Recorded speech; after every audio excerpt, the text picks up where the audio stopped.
இந்த வீடியோல நான் எதை எக்ஸ்பிளைன் பண்ண போறேன்னா, ஒரு டைப் ஆஃப் கேன்சருக்கு நம்ம ஓவர் த பீரியட் ஆஃப் 100 இயர்ஸ்ல எவ்வளோ தூரம் எவால்வ் ஆகி வந்திருக்கோம் அப்படிங்கிறத டிஸ்கஸ் பண்ண போறோம். என்ன கேன்சர் தெரியுமா? Breast cancer. பிரஸ்ட் கேன்சருக்கு 50, 60 வருஷத்துக்கு முன்னாடி எப்படி இருந்துச்சு, இப்போ எப்படி இருக்கு? ஒரு ஃபீல்ட்லயும் அதோட டெவலப்மெண்ட் என்னன்னு பார்க்கலாம்.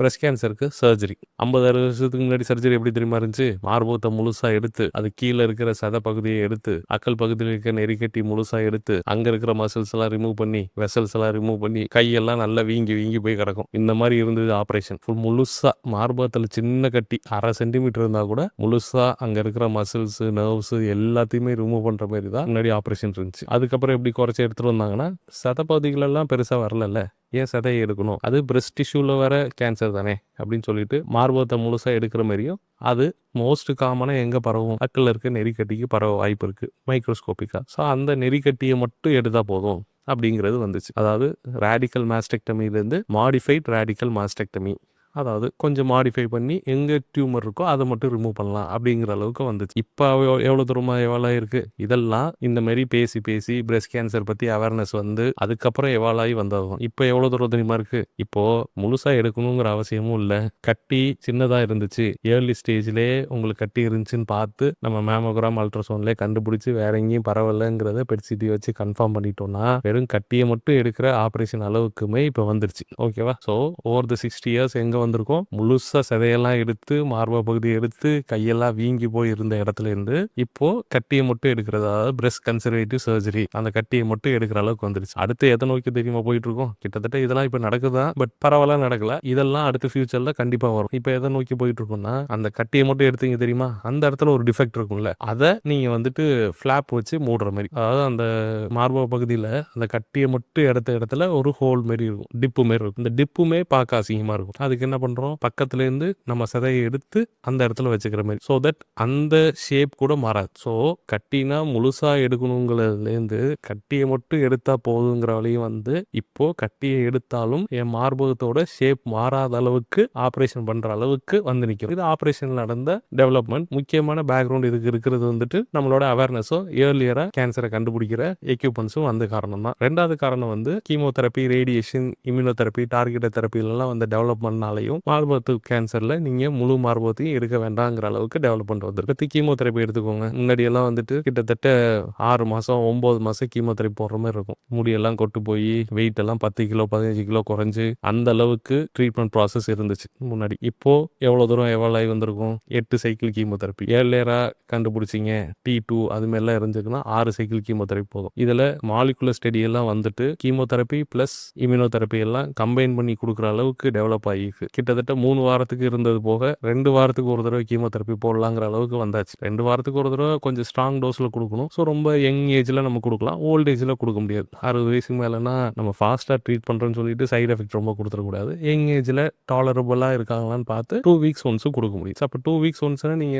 3 மாசம் 2.5 மாசத்துலேயே உங்களோட சர்ஜரி பண்ணிட்டு இருக்க கீமோதெரப்பியை கம்ப்ளீட் பண்ணிக்கலாம். ஸோ 9 மாசம் இருந்த ட்ரீட்மெண்ட் 6 மாசம் ஆகி இப்போ 3 மாசத்துலேயே கம்ப்ளீட் பண்ற அளவுக்கு வந்தாச்சு. சில அக்ரெசிவ் டியூமர்ஸ், அதாவது ட்ரிபிள் நெகட்டிவ் இல்லை HER2 3+ அப்படிங்கிற வேரியண்ட்டுக்கெல்லாம் வந்துட்டு நீங்கள் இம்யூனோதெரப்பி கண்டினியூஸாக போடுற மாதிரி இருக்கும். அது 1 இயர் வரலையும் போடுற மாதிரி இருக்கும். ஸோ நான் அந்த ப்ராசஸ் பற்றி பேசவில்லை. ரொட்டீனாக நம்ம காமனாக பார்க்கக்கூடிய breast cancer ER/PR positive HER2 negative அதை பற்றி தான் சொல்கிறேன். ஓகேவா? HER2 3+ல கீமோதெரப்பி கம்மியாக இருக்கும், பட் நீங்கள் போட இம்யூனோதெரப்பி 1 இயர் ஃபுல்லாக போடுற மாதிரி இருக்கும். கீமோதெரப்பி ஆனால் நீங்கள் 3 to 4 monthsலேயே கம்ப்ளீட் பண்ண முடியும். அடுத்து ரேடியேஷன். ரேடியேஷன் எவ்வளோ நாள் தெரியுமா? முன்னாடி 25 நாள் 30 நாள் வைக்கிற மாதிரி இருந்துச்சு. மார்பகம் முழுசாக வைக்கணும், அக்கல் பகுதியில் வைக்கணும். வச்சு முடிச்சோன்னா பார்த்தீங்கன்னா கையெல்லாம் வீங்கிரும். ஹார்ட்டுக்கெல்லாம் டோஸ் அதிகமாக போகிறது, ஹார்ட் சைடு எஃபெக்ட் வர்றது, லங்ஸுக்கு டோஸ் அதிகமாக போகிறதுனால லங்ஸுக்கு சைடு எஃபெக்ட்ஸ் வர்றது, காஃப் பண்ணிகிட்டே இருக்கிறது ட்ரீட்மெண்ட்டுக்கு அப்புறம். இந்த மாதிரி இருந்தது வந்து இப்போ எவ்வளோ தூரம் தெரியுமா வந்தாச்சு? 25-30 டேஸ் தேவையில்லை, 10 to 15 டேஸ்லேயே நம்மளால் கம்ப்ளீட் பண்ண முடியும். அதுக்கப்புறம் கட்டியை மட்டும் எடுக்கிற ஆப்ரேஷன்னா மார்பகத்துக்கு வச்சுட்டு அந்த பகுதியில் மட்டும் பூஸ்ட் கொடுத்தா போதும், அந்த அளவுக்கு வந்தாச்சு. இல்லை டாக்டர் ரொம்ப சின்னது தான், நம்ம 2 சென்டிமீட்டருக்கு முன்னாடியே கண்டுபிடிச்சிட்டோம் அப்படின்னா சர்ஜரி அப்பயே உள்ளேயே பிரேக்கி தெரப்பி நீடில் போட்டு அந்த கேவிட்டிக்கு மட்டும் ரேடியேஷன் சர்ஜரி முடியும், அங்கேயே ரேடியேஷன் பார்ட்டும் முடிஞ்சிடும். அதுலேருந்து 5 டேஸ்ல கிட்டத்தட்ட வந்துட்டு 25-30 டேஸ்ல ஆரம்பிச்சது ஏர்லி ஸ்டேஜ்ல நீங்க கண்டுபிடிக்க 15 டேஸ். அடுத்து பார்ஷியல் பிரஸ்ட் ரேடியேஷன், நீங்க அந்த பகுதியை மட்டும் ட்ரீட் பண்றது 10 டேஸ்லேயே கூட முடிச்சிடலாம். இன்னும் ஏர்லியரா 1 சென்டிமீட்டர் அந்த டைப்லேயே நீங்க கண்டுபிடிச்சிட்டீங்கன்னா நீங்க மார்பகத்தை கட்டி எடுக்கும் போதே அப்பயே பிரேக்கி தெரப்பி முடியும் 5 டேஸ்ல ட்ரீட் பண்ணி முடிச்சிடலாம். ரேடியேஷன் கிட்டத்தட்ட வந்துட்டு 30 டேஸ்ல இருந்து 5 டேஸ் வரலையும் ஏர்லியரா கண்டுபிடிச்சா நம்ம ட்ரீட்மெண்ட் பார்ட்டை குறைக்கிறதுக்கான அளவுக்கு நம்ம இப்போ க்ரோ ஆயிட்டோம். ஹார்மோனோ தெரப்பி முன்னாடி இருந்த மாதிரியே தான், டேப்லெட்ஸ் தான் இருக்கு. இம்யூனோதெரப்பி, டார்கெட்டட் தெரப்பிலாம் இப்போ திருப்பி நோய் வேற இடத்துல பரவறதை கண்ட்ரோல் பண்றதுக்கு நிறைய ட்ரீட்மெண்ட் ஆப்ஷன்ஸ் வந்துருச்சு. ஸோ உங்க பாட்டிகிட்ட இல்ல அவங்களுக்கு முன்னாடி இருந்த ஜென்ரேஷன்ஸ்கிட்ட கேட்டீங்கன்னா பிரஸ்ட் கேன்சர்னா செத்துருவாங்க, பிரஸ்ட் கேன்சர்னா ட்ரீட்மெண்ட்டே ஒரு வருஷம் இருக்கும், போய் முழுசா கம்ப்ளீட் பண்ண முடியாமலே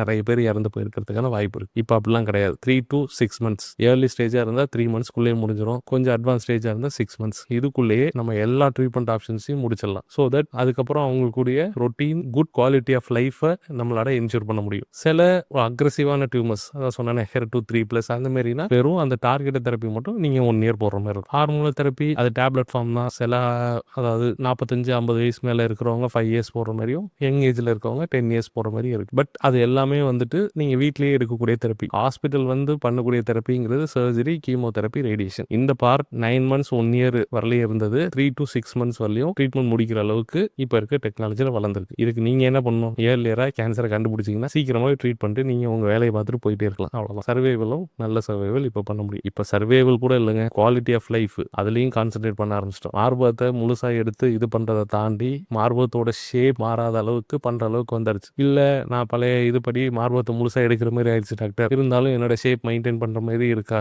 பிளாஸ்டிக் சர்ஜரிஸ் நிறைய வந்துருச்சு, ரீகன்ஸ்ட்ரக்டிவ் சர்ஜரிஸ் எல்லாம் வந்துருச்சு. அதெல்லாம் பண்ணும்போது உங்களுக்கு சிலிகான்ஸ் பிரஸ்ட் ஷேப் மாதிரிலாம் வச்சு நிறைய ட்ரீட்மெண்ட் ஆப்ஷன்ஸ் வந்துருச்சு. ஸோ அதனால பிரஸ்ட் கேன்சரை ஓவர் த 60 years நீங்கள் ஸ்டடி பண்ணீங்கன்னா சர்வைவல் சரி, ட்ரீட்மெண்ட் ஆப்ஷன் சரி, everything has been improved very much. So இப்போ பிரஸ்ட் கேன்சரா ஓகே என்னங்க பண்ணணும்? ட்ரீட் பண்ணணும், இதெல்லாம் பண்ணியாச்சு, சரியாயிரும்ல, எனக்கு இந்த அளவுக்கு குவாலிட்டி ஆஃப் லைஃப் வேணும், இந்த அளவுக்குலாம் நான் வாழணும்னு நினைக்கிறேன், இதெல்லாம் பண்ண முடியுமா அப்படின்னு கேட்குற அளவுக்கு வந்துச்சு. ஸோ பிரஸ்ட் கேன்சரோட டெவலப்மெண்ட் ஃபுல்லாக பார்த்தீங்களா 60 yearsல how it has been developed in the treatment. எண்ணிக்கையும் அதிகமாக இருக்கு, ட்ரீட்மெண்ட் ஆப்ஷன்ஸும் நிறைய வந்திருக்கு, கண்ட்ரோல் பண்ணுறதுக்கான நிறைய ஆப்ஷன்ஸ் வந்திருக்கு, சர்வைவலை இம்ப்ரூவ் பண்ணுறதுக்கு நிறைய ஆப்ஷன்ஸ் வந்துச்சு with good quality of life. Thank you.